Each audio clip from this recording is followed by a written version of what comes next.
जय हिंद दोस्तों। आज की क्लास बहुत ही महत्वपूर्ण होने वाली है क्योंकि आज की क्लास में हम लोग कवर करेंगे दोस्तों BA second year third semester 2024 में शिक्षा शास्त्र का सेकेंड पेपर। ठीक है, शिक्षा शास्त्र का सेकेंड पेपर है।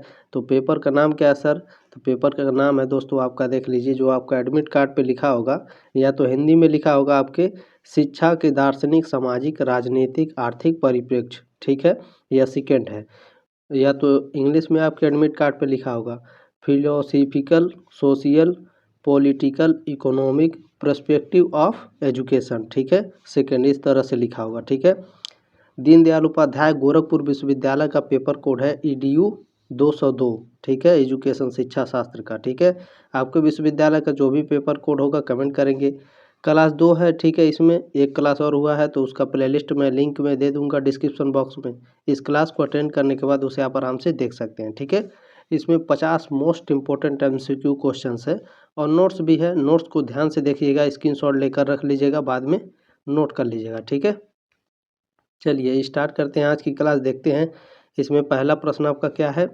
पहला प्रश्न आपका पूछा है दोस्तों, वर्तमान में भारतीय संविधान में कितनी राजभाषाएं वर्णित हैं?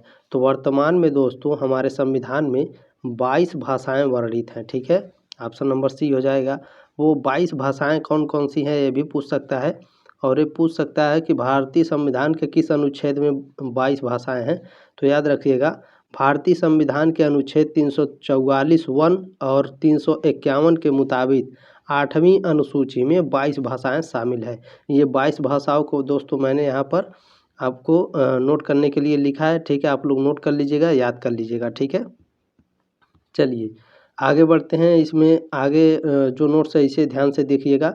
देखिए 1967 में 21वें संविधान संशोधन के जरिए सिंधी भाषा को जोड़ा गया था। ये आपके एग्जाम में प्रश्न पूछता है कि सिंधी भाषा को संविधान के किस अनुच्छेद के द्वारा जोड़ा गया था। तो याद रखिएगा 1967 में जोड़ा गया था, 21वें संविधान संशोधन के जरिए जोड़ा गया था। ठीक है, और इसमें भी देख लीजिएगा साल 1992 में 71वें संविधान संशोधन के जरिए कोंकणी, मणिपुरी और नेपाली भाषा को जोड़ा गया। साल 2003 में 92वें संशोधन के जरिए बोडो, डोगरी, मैथिली और संथाली भाषा को जोड़ा गया था। ये सभी मोस्ट इम्पोर्टेंट नोट्स हैं, याद रखेंगे। ठीक है, सभी से प्रश्न पूछे जाएंगे। चलिए अगला प्रश्न आपका देखते हैं, भारतीय संविधान में राजभाषाएं किस अनुसूची में वर्णित है? अभी ऊपर मैंने आपको पढ़ाया है तो आपको ध्यान होगा दोस्तों, बताइए कौन सा इनमें से सही होगा। आप लोग अगर हवा में पढ़ेंगे तो याद नहीं होगा। तो देखिए मैंने पढ़ाया था आपको 8वीं अनुसूची में। ठीक है, भारतीय संविधान की राजभाषाएं किस अनुसूची में वर्णित है भैया? तो आपका 8वीं अनुसूची में है। ठीक है, चलिए 3 नंबर प्रश्न है आपका, लैंगिक भूमिका संकल्पना किस पुस्तक से विकसित हुई है? साइमन बैरन से, कैरोलिन मोसर से, इव सैपाइरो से या फिर सैंड्रा लिपिटिसस बेम से? तो क्या पूछ रहा है दोस्तों, लैंगिक भूमिका संकल्पना किस पुस्तक से विकसित हुई है? तो कैरोलिन मोसर से। ठीक है, लैंगिक भूमिका संकल्पना कैरोलिन मोसर से विकसित हुई है। एक प्रश्न को 2 बार इसीलिए पढ़ते हैं दोस्तों ताकि आपको अच्छे से याद हो जाएगा। ठीक है, कितने दोस्तों होते हैं, जैसे 50% जो छात्र छात्राएं हैं, ठीक है, उनको दोबारा क्लास करने का मौका नहीं मिलता, इसलिए मैं 2 बार पढ़ता हूँ, एक ही बार में आपको याद हो जाए। ठीक है, चलिए चौथा नंबर प्रश्न है, कमेंट करिएगा क्या मैं 2 बार अगर प्रश्न को पढ़ता हूँ आपको कोई दिक्कत है? दिक्कत हो तो कमेंट करिए। ठीक है, क्योंकि सुधारा जा सकता है इसे, इसमें कोई 2 राय नहीं है। ठीक है, चलिए चौथा नंबर प्रश्न है आपका, किसने कहा है कि सभी स्तरीकृत समाजों में 2 प्रमुख सामाजिक समूह होते हैं? ठीक है, एक समाज वर्ग और एक विषम वर्ग है। किसके द्वारा कहा गया है ये? तो दोस्तों जो कार्ल मार्क्स है, ठीक है, कार्ल मार्क्स ने कहा था दोस्तों, सभी स्तरीकृत समाजों में 2 प्रमुख सामाजिक समूह होते हैं, एक शासक वर्ग और एक विषम वर्ग। ठीक है, शासक वर्ग और विषय वर्ग। ठीक है, याद रखेंगे, सॉरी, एक विषय वर्ग। ठीक है, एक शासक वर्ग और एक विषय वर्ग, केवल इतना भी दे सकता है तो याद रखेंगे एग्जाम में। ठीक है, यह किसने कहा कि एक शासक वर्ग और एक विषय वर्ग? तो कार्ल मार्क्स ने कहा था। ठीक है, मैंने दोनों आपको बता दिया है। ठीक है, अच्छे से याद कर लेंगे। चलिए 5 नंबर प्रश्न आपका क्या पूछा है, देखिए, किसने दास को एक ऐसे व्यक्तित्व के रूप में परिभाषित किया जिसे कानून और प्रथा दूसरे की संपत्ति के रूप में मानते हैं। तो यह किसने कहा था भैया आपका? तो यह लथोब हाउस ने कहा था। ऑप्शन नंबर डी हो जाएगा। ठीक है, चलिए अगला प्रश्न है आपका 6 नंबर प्रश्न है, यह असमानता का चरम रूप है जिसमें कुछ व्यक्ति अपनी संपत्ति के रूप में दूसरों के स्वामित्व होते हैं। तो वो क्या करते हैं? गुलामी करते हैं। ठीक है, क्या करते हैं भैया? गुलामी करते हैं। यह असमानता का चरम रूप है जिसमें कुछ व्यक्ति अपनी संपत्ति के रूप में दूसरों के स्वामित्व में होते हैं। तो वो क्या करते हैं? गुलामी करते हैं। चलिए 7वां नंबर प्रश्न है आपका, दास्ता का आधार हमेशा आर्थिक होता है। ठीक है, क्योंकि उसके साथ एक प्रकार का अभिजात वर्ग उभरा दो दास श्रम पर रहता था। तो यह किसके द्वारा यह कहा गया भैया? किसके द्वारा कहा गया ये? तो H.J. नीबोएर के द्वारा। ठीक है, इन्होंने कहा था कि दास्ता का जो आधार होता है हमेशा आर्थिक होता है। ठीक है, क्योंकि इसके साथ एक प्रकार का अभिजात वर्ग उभरा, कौन कौन से? दो दास श्रम पर रहता है। ठीक है भैया, याद रखेंगे। ऑप्शन नंबर ए हो जाएगा। चलिए 8वां नंबर प्रश्न है आपका, वह व्यवस्था जो सामंतवाद का पर्याय है कहलाती है। वह कौन सी व्यवस्था है दोस्तों जो सामंतवाद का पर्याय है? ठीक है, तो याद रखेंगे इसमें जो ऑप्शन नंबर डी है, संपत्ति प्रणाली जो है भैया यह आपका सामंतवाद का पर्याय है। चलिए आगे बढ़ते हैं।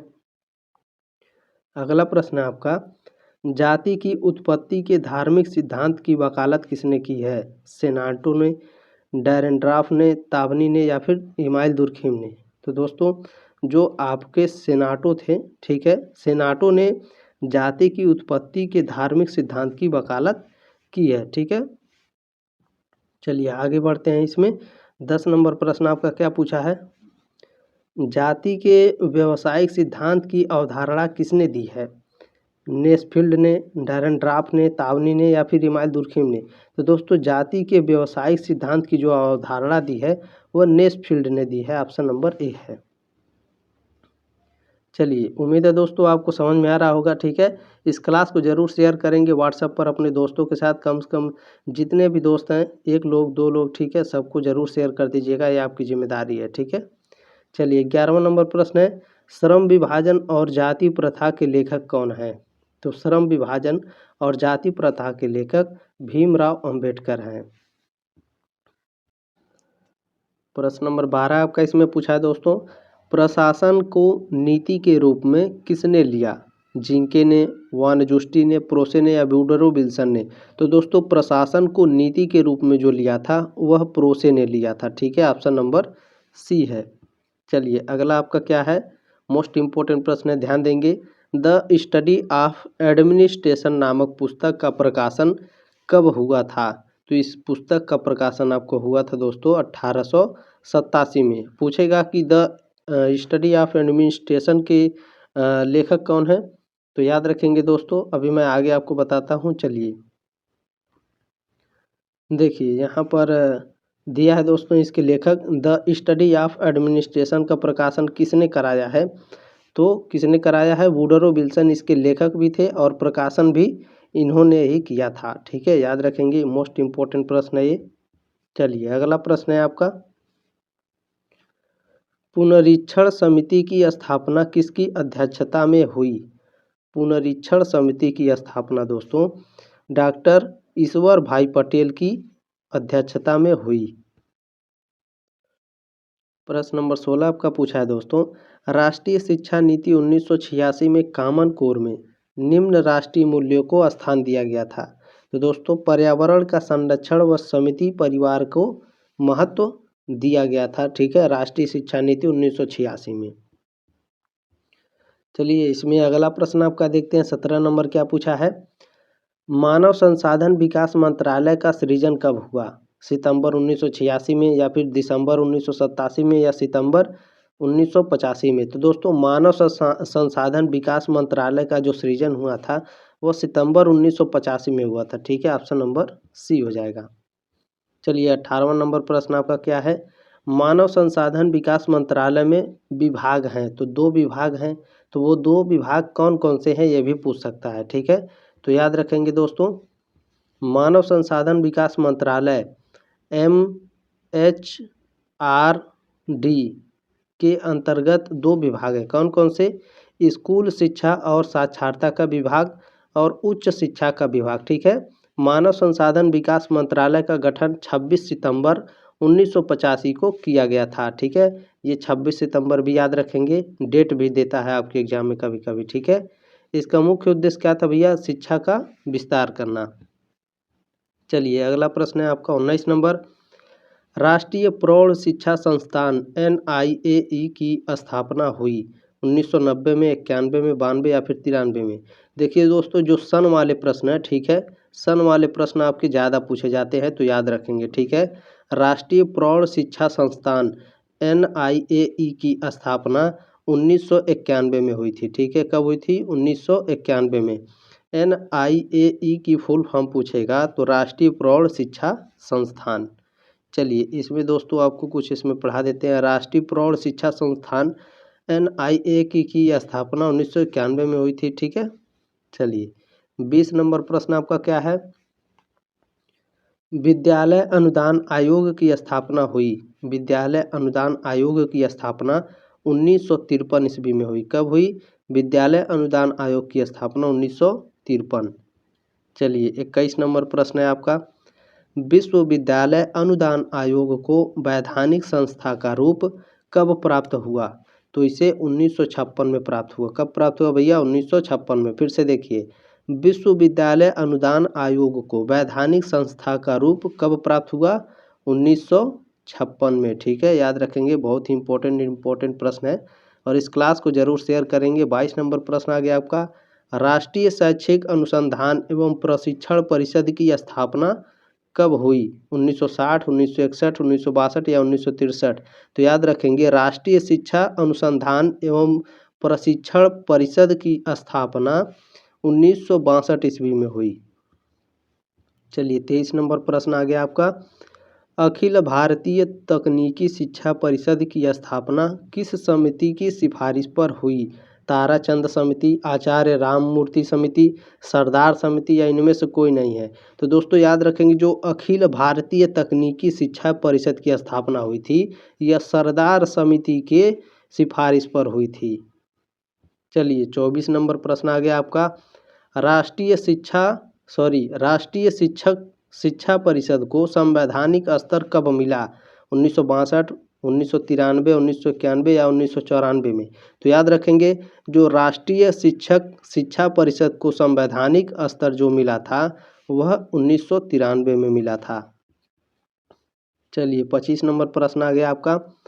अखिल भारतीय प्राथमिक शिक्षा परिषद की स्थापना कब हुई? 1954, 1957, 1956 में या फिर 1957? 2 बार दे दिया है। ठीक है, तो याद रखेंगे, जो अखिल भारतीय प्राथमिक शिक्षा परिषद की स्थापना हुई थी 1957 में हुई थी। ठीक है, याद रखेंगे 1957 में। ठीक है, यहाँ टाइपिंग में गलती हो गई है तो ये भी सही हो जाएगा 1957। ठीक है, याद रखेंगे 1957 अखिल भारतीय प्राथमिक शिक्षा परिषद की स्थापना। चलिए यहाँ भी ध्यान दीजिएगा, इसका फुल फॉर्म पूछता है अखिल भारतीय प्राथमिक शिक्षा की परिषद की, तो इस तरह से दे देगा आपके एग्जाम में। ठीक है, AICEE की स्थापना कब हुई थी? तो 1957 में अखिल भारतीय प्राथमिक शिक्षा परिषद। ठीक है, इसका फुल फॉर्म क्या होता है? AICEE की अखिल भारतीय प्राथमिक शिक्षा परिषद। एक बात और नोट करिए, देखिए एग्जाम में जरूरी नहीं है कि केवल यही दे। ठीक है, AICE ऐसे पूछता है, देखिए ठीक है, AICEE, ठीक है, इस तरह से भी पूछेगा तो याद रखेंगे। ठीक है ना, दोनों तरह से मैंने बता दिया, दोनों तरह से याद रखिएगा। अखिल भारतीय प्राथमिक शिक्षा परिषद 1957 में इसकी स्थापना हुई थी। चलिए आगे बढ़ते हैं। इसमें 26 नंबर प्रश्न आ गया है, इसमें कुछ हम चेंज करेंगे, रुकिए 1 मिनट। चलिए ठीक है, देखिए 26 नंबर प्रश्न है आपका। बाल भवन सोसाइटी इंडिया की स्थापना कब हुई थी? 1952, 1955, 1954 या 1956 में? तो दोस्तों बाल भवन सोसाइटी इंडिया की स्थापना 1955 ईस्वी में हुई थी। अब इसमें कुछ नोट्स भी लिखा हूँ मैं, ध्यान से पढ़िएगा, बहुत ही इंपॉर्टेंट है। राष्ट्रीय बाल भवन ठीक है, NBB, ठीक है, पूछेगा आपसे। एनबीवी का फुल फॉर्म राष्ट्रीय बाल भवन की स्थापना 1956 में हुई थी। इसका मुख्यालय कहाँ भैया? नई दिल्ली में। यह संस्था 15 से 16 साल के बच्चों के लिए गैर औपचारिक शिक्षा का केंद्र है। इन सभी पॉइंट को याद रखेंगे। चलिए 27 नंबर प्रश्न आ गया है आपका। केंद्रीय विद्यालय संगइन KVS की स्थापना कब हुई थी? तो यह 1963-64 में हुई थी। ठीक है, 27 का ऑप्शन नंबर बी हो जाएगा। नोट्स को बहुत ही ध्यान से पढ़िएगा क्योंकि नोट्स से आपके बहुत सारे डाउट क्लियर होंगे। ठीक है, इसमें से कई प्रश्न देखने को भी मिलेंगे आपके एग्जाम में। देखिए, केंद्रीय विद्यालय संगठन KVS की स्थापना 15 दिसंबर 1963 को हुई थी। ठीक है सर, 15 दिसंबर 1965 को सोसाइटी पंजीकरण अधिनियम 1860 के तहत इसे एक सोसाइटी के रूप में पंजीकृत किया गया। ठीक है सर, 3 जुलाई 1967 को इसका नाम बदलकर केंद्रीय विद्यालय संगठन कर दिया गया। अब आपके एग्जाम में पूछेगा कि केंद्रीय विद्यालय संगठन KVS का नाम कब बदला गया था, किस सन में बदला गया था? तो 3 जुलाई 1967 में। और क्या नाम रखा गया था बदलकर? तो केंद्रीय विद्यालय संगठन रखा गया था, याद रखेंगे। ठीक है, प्रश्न नंबर 28 है आपका दोस्तों। केंद्रीय माध्यमिक बोर्ड CBSE की स्थापना कब हुई? तो CBSE की स्थापना 1962 में हुई। ऑप्शन नंबर बी हो जाएगा 28 का। ठीक है, नोट्स को भी बहुत ध्यान से पढ़ लीजिएगा। ठीक है, याद रखेंगे। केंद्रीय माध्यमिक शिक्षा बोर्ड CBSE की स्थापना 3 नवंबर 1962 को हुई थी। ठीक है, अब आपके एग्जाम में दोस्तों ऐसे पूछता है 4 नवंबर 1962, या फिर पूछेगा 5 नवंबर 1962, या पूछेगा 2 नवंबर 1962। ठीक है, तो याद रखिएगा केंद्रीय माध्यमिक शिक्षा बोर्ड CBSE की स्थापना 3 नवंबर। ठीक है, डेट को भी याद रखना बहुत ही महत्वपूर्ण है। 3 नवंबर 1962 CBSE की स्थापना। भारत सरकार ने साल 1929 में हाई स्कूल और इंटरमीडिएट शिक्षा बोर्ड नाम से एक संयुक्त बोर्ड बनाया था। 1952 में इस बोर्ड का नाम बदलकर केंद्रीय माध्यमिक शिक्षा बोर्ड कर दिया गया था। ठीक है, इंपॉर्टेंट पॉइंट है, सभी याद रखेंगे। चलिए 29 नंबर प्रश्न आ गया आपका। अखिल भारतीय माध्यमिक शिक्षा परिषद का पुनर्गठन किया गया। कब किया गया भैया यह? तो 1958 में। ठीक है, 1958 में अखिल भारतीय माध्यमिक शिक्षा परिषद का पुनर्गठन किया गया। ठीक है, चलिए अगला प्रश्न आपका है 30 नंबर। नवोदय विद्यालय समिति को पंजीकृत किया गया। नवोदय विद्यालय को, जो नवोदय विद्यालय समिति है, इसको कब पंजीकृत किया गया था? तो 28 फरवरी 1985 को। ठीक है, चलिए अगला प्रश्न है आपका 31 नंबर। भारत में दूसरी राष्ट्रीय शिक्षा नीति की घोषणा किस वर्ष की गई थी? 1986 में, 1987, 88 या फिर 89 में? तो भारत में दूसरी राष्ट्रीय शिक्षा नीति की जो घोषणा हुई थी वह 1986 में हुई थी। ऑप्शन नंबर ए हो जाएगा। चलिए 32 नंबर आपका पूछा है। राष्ट्रीय साक्षरता मिशन की शुरुआत कब हुई? 1985, 1986, 1987 या 88 में? तो याद रखेंगे जो राष्ट्रीय साक्षरता मिशन की शुरुआत हुई थी यह 1988 में हुई थी। ऑप्शन नंबर डी हो जाएगा। चलिए 33 नंबर प्रश्न आ गया है आपका। विश्व सामाजिक न्याय दिवस किस वर्ष से मनाया जाता है? विश्व सामाजिक न्याय दिवस किस वर्ष से मनाया जाता है भैया? 2009 से मनाया जाता है आपका। 33 का ऑप्शन नंबर बी हो जाएगा। ठीक है, इसमें यह भी याद रखेंगे कि डेट भी याद रखेंगे। ठीक है, विश्व सामाजिक न्याय दिवस पहली बार 20 फरवरी, ठीक है, 20 फरवरी 2009 को मनाया गया था। याद रखेंगे 2009 20 फरवरी। चलिए 34 नंबर प्रश्न है आपका। इनमें से किसकी जयंती पर सामाजिक न्याय दिवस मनाया गया? तो दोस्तों जो हमारे पूजनीय भीमराव अंबेडकर जी हैं, ठीक है, इनकी जयंती पर सामाजिक न्याय दिवस मनाया गया। चलिए 35 नंबर प्रश्न आ गया आपका। भारत में राष्ट्रीय साक्षरता मिशन की शुरुआत किस वर्ष हुई थी? बताइए, भारत में राष्ट्रीय साक्षरता मिशन की शुरुआत कब हुई थी दोस्तों? तो 8 मई 1988 को हुई थी। चलिए अगला प्रश्न आपका देखेंगे, इसमें क्या है। 36 नंबर प्रश्न आ गया है। राष्ट्रीय शैक्षिक अनुसंधान और प्रतिष्ठण परिषद की स्थापना किस वर्ष हुई थी? राष्ट्रीय शैक्षिक अनुसंधान और प्रतिशत क्षण की परिषद की स्थापना कब हुई थी? 1961, 1962, 1970 या 72 में? दोस्तों 1961 में, ठीक है। 1961 में राष्ट्रीय शैक्षिक अनुसंधान और प्रशिक्षण परिषद की स्थापना हुई थी।